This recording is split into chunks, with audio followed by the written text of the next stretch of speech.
Banyak orang menyukai buah mangga. Buah mangga merupakan tanaman tropika dengan aroma dan rasa yang segar. Buah ini banyak dikenal di masyarakat. Namun, banyak orang yang tidak mengetahui cara membudidayakan buah mangga dengan benar. Tanaman mangga bisa diperbanyak melalui 3 cara, yakni 1. Semai biji. Sebaiknya, pilih biji dari tanaman yang kuat, juga sehat. Biji mangga tersebut dikeringkan dan kemudian kulitnya dibuang.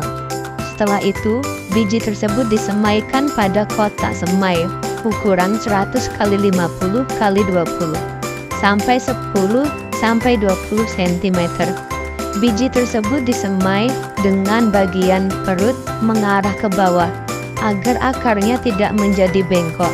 Selama proses penyemaian, biji tersebut sebaiknya bibit tidak kekurangan air. 2. Okulasi. Metode ini dianggap sebagai perbanyakan pohon mangga yang terbaik.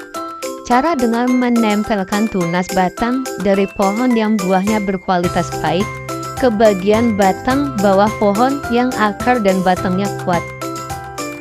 Okulasi ini dilakukan sebaiknya di musim kemarau agar bagian yang ditempelkan tersebut tidak membusuk. Yang ketiga, cangkok. Batang yang hendak dicangkok sebaiknya memiliki ukuran diameter 2,5 cm dan dari tanaman berumur minimal 1 tahun. Adapun panjang sayatan jangkokan adalah 5 cm. Sayatan kemudian diberi pupuk kandang dan dibungkus serabut kelapa serta plastik di bagian luarnya. Tahapan budidaya mangga.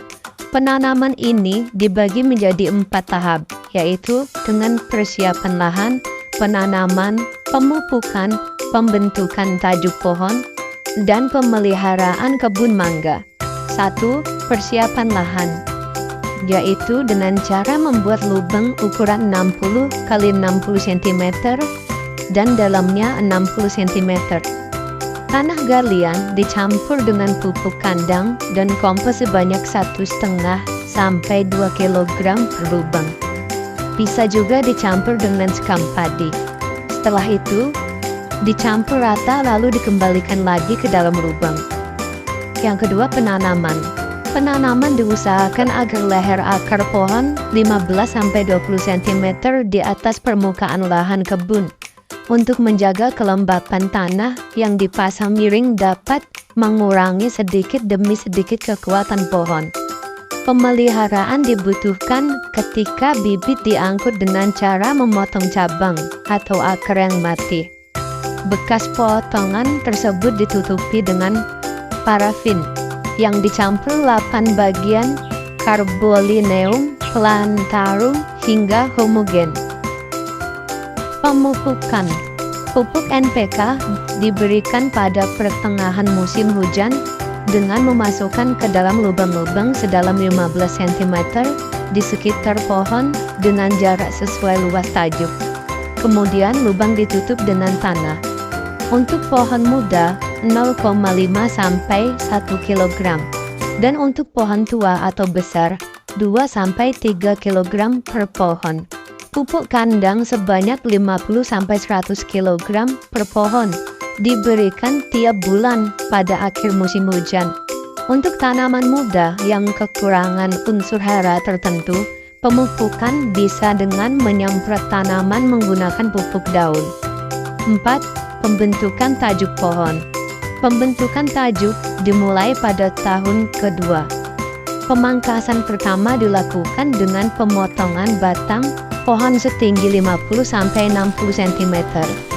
Cabang baru yang tumbuh diperlukan 3-4 yang tersebar rata di sekitar lingkar batang. Pada tahun ketiga, 3-4 cabang yang tumbuh dilakukan pemangkasan masing-masing cabang, disisakan 3-4 cabang baru yang tumbuh. 5. Pemeliharaan. Pada tahun pertama, diperlukan pengendalian gulma, disertai penggarpuan dangkal pada lingkaran tanah di bawah pohon 3-4 kali setahun. Setelah digarpu, ditutup dengan jerami. Untuk keamanan tanaman diperlukan pemageran. Tanaman yang mati segera disulam dan pemeliharaan terhadap parasit benalu dilakukan dengan cara memotong cabang yang terserang sekali setahun bersamaan dengan pemangkasan pohon. Selanjutnya, hama dan penyakit. Pada budidaya mangga, salah satu hal yang harus diperhatikan adalah pengendalian hama dan penyakit. Berikut ini adalah jenis hama dan penyakit pada mangga serta cara mengatasinya.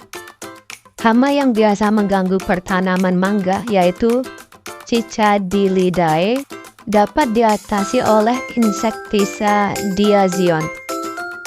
Kutu putih dapat diatasi dengan racun kontak. Semut dapat diatasi dengan membakar sarang semut. Aulacopora dapat diatasi dengan penyemprotan racun perut. Wereng mangga dapat diatasi dengan pemusnahan tanaman yang terserang. Beberapa penyakit tanaman mangga, diantaranya Gliosporium mangifera, dapat diatasi dengan menyemprot bubur Bordeaux. Gliosporium pada tajuk pohon dapat diatasi dengan penyemprotan ban latte. Dan Diplodia dapat diatasi dengan pengupasan kulit yang sakit. Tahap yang terakhir yaitu pemanenan buah mangga. Tingkat ketuaan pada buah mangga adalah faktor yang penting untuk menentukan mutu buah mangga. Tingkat ketuaan ini ditentukan berdasarkan umur buah, bentuk buah, tangkai buah, lapisan lilin dan lentisel pada kulit buah. Buah yang sudah siap panen, ukurannya sudah besar dan berwarna hijau tua atau kekuningan, tergantung jenis mangga itu sendiri. Demikian adalah cara budidaya mangga agar berbuah lebat dan lebih menguntungkan. Cukup sekian video ini, semoga bermanfaat untuk kita semua. Jangan lupa like, share, dan subscribe. Semoga kita selalu diberikan kesehatan, rezeki yang melimpah barokah. Amin.